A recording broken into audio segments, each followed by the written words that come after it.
ये है talks news network और आप देख रहे हैं पॉलिटॉक्स, राजनीति का कच्चा चिट्ठा। सम्मानित मंच और उपस्थित अति सम्मानित मेरे संघर्ष के सभी साथीगण, आप सबका हार्दिक अभिनंदन। मुझे पता है कि आज इतना उत्साह क्यों है। उत्साह इसीलिए है क्योंकि आपने निरंतर राजनीतिक सफर में मेरे 22 साल के अपना कंधे से कंधा मिलाकर मेरा सहयोग दिया है और आपके इस संघर्ष का सम्मान प्रदेश के यशस्वी मुख्यमंत्री श्री अशोक गहलोत जी ने आज मुझे समाज कल्याण बोर्ड का अध्यक्ष बनाकर प्रत्युत्तर में दिया है। तो स्वाभाविक है कि आप पे इतना उत्साह होगा, लेकिन साथियों कुछ सच्चाइयां भी हमें पता होनी चाहिए।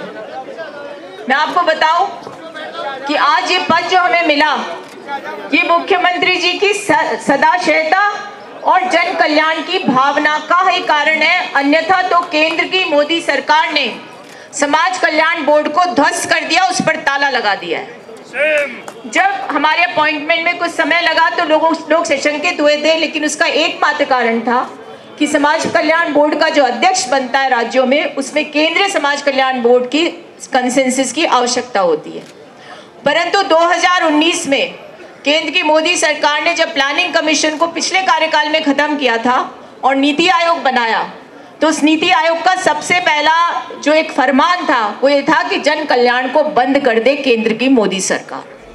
आप जानते हो लोकतंत्र में, डेमोक्रेसी में सबसे बड़ा जो उद्देश्य होता है वो क्या होता है? लाजिस्फेयर स्टेट, यानी वेलफेयर स्टेट, यानी जन कल्याण के लिए उत्प्रेरित होने वाली एक संस्था के रूप में, जनता के ट्रस्टी के रूप में सरकारें काम करती हैं। लेकिन केंद्र की मोदी सरकार ने सबसे पहला काम ये किया कि समाज कल्याण की योजनाओं को ध्वस्त कर दो, उन्हें समाप्त कर दो। 5000 करोड़ का एक बजट जो इसके लिए आवंटित होता था, केंद्र की जो स्पॉन्सर्ड स्कीम्स थी, उन पर ताला लगा दिया और एक अधिकारी को वहां पर बैठा दिया। लेकिन हमारे मुख्यमंत्री जी के संज्ञान में जब ये बात आई तो उन्होंने कहा कि जब हम जन कल्याण के लिए राजनीति करते हैं, सार्वजनिक जीवन में रहते हैं, तो हमारा उद्देश्य कभी भी ऐसा नहीं होना चाहिए कि जन कल्याण की योजनाओं को संचालित करने वाले विभागों पर ताला लगा दें। और यही कारण है कि इस प्रक्रिया में देरी लगी, परंतु सारी बाधाओं को दूर करते हुए उन्होंने इसे पुनर्जीवित कर दिया। यानी राजस्थान समाज कल्याण बोर्ड एक नए स्वरूप में पुनर्जीवित हुआ है। आज ये यशस्वी मुख्यमंत्री श्री अशोक गहलोत जी की देन है इस प्रदेश को। आप जानते हैं ना कि हमारे प्रदेश में क्या हो रहा है। हमारे प्रदेश में देश की सबसे ज्यादा जनहितैषी योजनाएं चल रही हैं। कर्मचारियों को सौगात दी, पेंशन की योजना को बदलकर पुरानी पेंशन स्कीम को लागू करके। जो काम केंद्र सरकार को करना चाहिए था उसे माननीय मुख्यमंत्री जी ने किया। और क्या किया उन्होंने? मनरेगा जो ग्रामीण क्षेत्रों में चलती थी योजना, जिसे रोजगार गारंटी योजना, उसको शहरी क्षेत्रों में भी चलाने का काम कर दिया। उसके अलावा चिरंजीवी स्वास्थ्य बीमा योजना, उसमें पहले 5 लाख का कवरेज था, उसे 10 लाख का किया, उसे 5 लाख का बीमा और कर दिया। और जानते कितने सारे पैकेजेस है इसमें? 1600 के करीब बीमारियों का पैकेज होगा इसमें एक परिवार के लिए। यानी अब जो जेब पर डाका डालने का काम होता था हेल्थ सेक्टर का, वो खत्म हो गया। और मैं विस्मित इसलिए हो जाती हूँ कि हमारी योजनाओं से विचलित होकर के न जाने क्या क्या कहा जा रहा है। आज कर्मचारी जो इस प्रदेश का है, वो सबसे ज्यादा सिर उठा करके गौरव के साथ कह रहा है कि इस बार फिर एक बार अशोक गहलोत सरकार।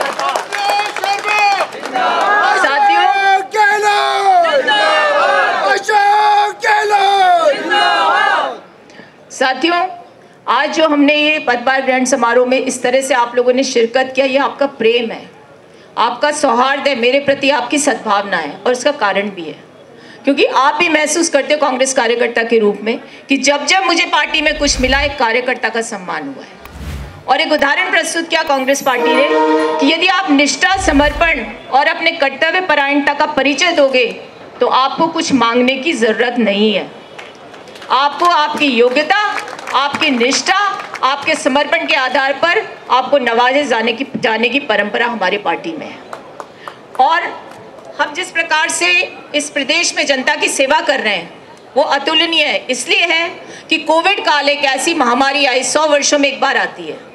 लेकिन आप जानते हैं किसको यहाँ पर मिला यश पूरे देश में? उस प्रधानमंत्री को भी कहना पड़ा कि अशोक गहलोत की सरकार कोविड मैनेजमेंट में अव्वल है।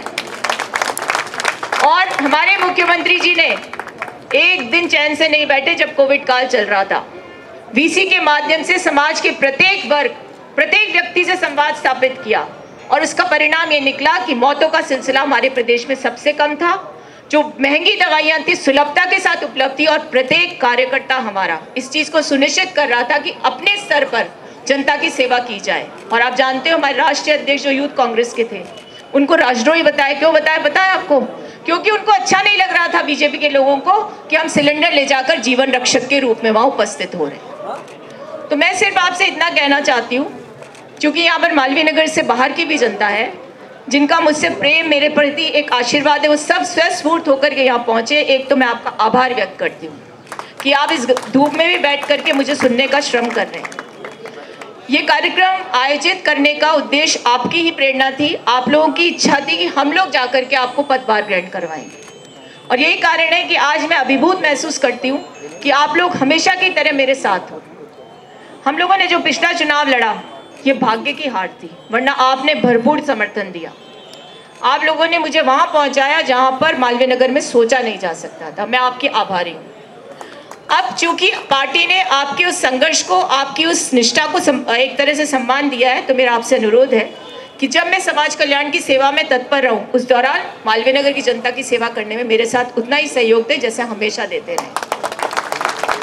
और मैं आपको ये भी बताना चाहती हूँ कि जिस प्रकार से हम जिस दौर से गुजर रहे हैं इस समय देश में, ये दौर है एक तरह से डिविसिव पॉलिटिक्स का। ये दौर है जब जनता के हितों पर कुठाराघात हो रहा है। ये दौर है जब लोकतांत्रिक संस्थाओं को खत्म करने का प्रयास किया जा रहा है। ये दौर है जब हम सोच नहीं सकते कि लोकतंत्र को कुचलने के लिए कैसे छद्म आवरण धारण किए जा रहे हैं। आपको जानकर ये दुख होगा, क्योंकि जब मुझे एक ऐसे बोर्ड की जिम्मेदारी मिली जिसमें वंचित तबके के लाभार्थी या लाभार्थ हमें काम करना है, उन लोगों की योजनाओं पर जब मैंने उस पर विवेचन किया तो मुझे लगा कि हम कैसे ये काम कर पाएंगे, चुनौती कैसे पूरी कर पाएंगे, क्योंकि केंद्र की मोदी सरकार ने हमारे बच्चों की स्कॉलरशिप्स बंद कर दी।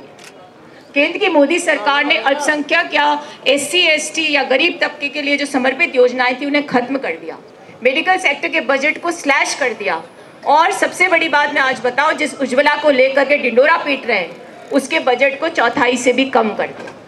तो यानी जो जनता को टारगेटेड लक्षित योजनाएं उन सबके बजट को खत्म कर दिया। लेकिन फिर भी हम इसलिए नहीं घबराते क्योंकि हमारे मुख्यमंत्री की सोच में जनता केंद्र बिंदु में, और जब जनता केंद्र बिंदु में होती है तब एक मुख्यमंत्री एक ऐसी योजना लेकर आ जाते हैं जिसे फ्री मेडिसिन स्कीम कहा जाता है। और जब ये फ्री मेडिसिन स्कीम आई थी तब आपको पता है कहाँ से लोग आए, मलेशिया से, फिलीपींस से, अमेरिका से, इंग्लैंड से। उस समय प्रवक्ता का काम किया करती थी, सब PCC में आते थे और हमसे पूछते थे कि एक देश जिसकी आबादी विश्व में दूसरे नंबर पर हो और एक ऐसा प्रदेश जो सबसे बड़ा प्रदेश हो और जिसकी टोपोग्राफी ज्योग्राफी इतनी डिफिकल्ट हो, जहाँ सुदूर क्षेत्र में पहुंचने में पब्लिक सर्विस को समय लगता हो, आपके मुख्यमंत्री ने इतनी बड़ी योजना कैसे शुरू कर दी। और जब मुझे 2016 में वेस्टमिनिस्टर जाने का अवसर मिला, यानी कि लंदन के पार्लियामेंट में एक पार्टी के डेलीगेशन में, तब मुझसे वहाँ के पार्लियामेंटेरियंस पूछने लगे कि मैडम ये फ्री मेडिसिन स्कीम कैसे चलाते हो, हम तो हमारी नेशनल हेल्थ सर्विस का पर बड़ा गर्व करते हैं, लेकिन आजकल हमें सुनाई देता है कि राजस्थान में फ्री मेडिसिन स्कीम चल रही है। तब मैंने कहा भाई इंसानों के लिए नहीं, हम तो मूक जानवरों को भी फ्री मेडिसिन देते हैं।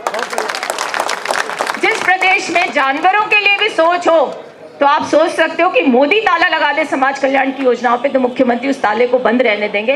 उन्होंने उस ताले को तोड़कर फेंक दिया और इसको पुनर्गठित करके, इसकी पुनर्रचना करके आप सबको एक सौगात दी है। तो मैं आप सबकी बहुत आभारी हूँ, आप लोग मेरे लिए यहाँ पहुँचे।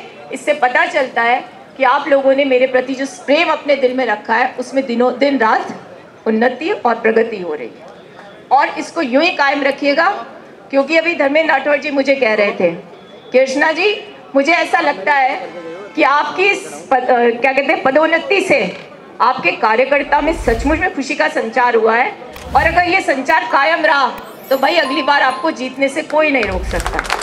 तो मैं समझती हूँ कि यहाँ पर कोई भी व्यक्ति बुलाने से नहीं आया है, यहाँ पर हर व्यक्ति अपनी इच्छा से पहुँचा है। और जब कोई आदमी स्वस्फूर्त होकर के अपनी इच्छा से किसी के प्रति प्रेम व्यक्त करता है तो वो खोखला नहीं हो सकता, ये मुझे पूरा विश्वास है। आप सब यहाँ पधारे, मेरा मनोबल बढ़ाया, मेरे पदभार ग्रहण समारोह की जो भव्यता आपने बनाई है उसके लिए मैं ताउम्र आपकी आभारी रहूँगी। और इसी प्रकार से प्रेम बनाए रखिए। मुझे बस एक ही काम सिखाया, मेरे पिता से मैंने सीखा है कि जो लक्ष्य मिले या जो उत्तरदायित्व मिले उसे पूरी कर्तव्य निष्ठा के साथ निभाओ। और वो यूँ कहा करते थे कि लोग कहते हैं ना, कुर्सी से इंसान का मान होता है, लेकिन उनका मानना था कि कुर्सी को भी मान दे जाता है इंसान यदि जनता उसके साथ हो। धन्यवाद। जय हिंद। ये है टॉक्स न्यूज नेटवर्क और आप देख रहे हैं पॉलिटॉक्स, राजनीति का कच्चा चिट्ठा।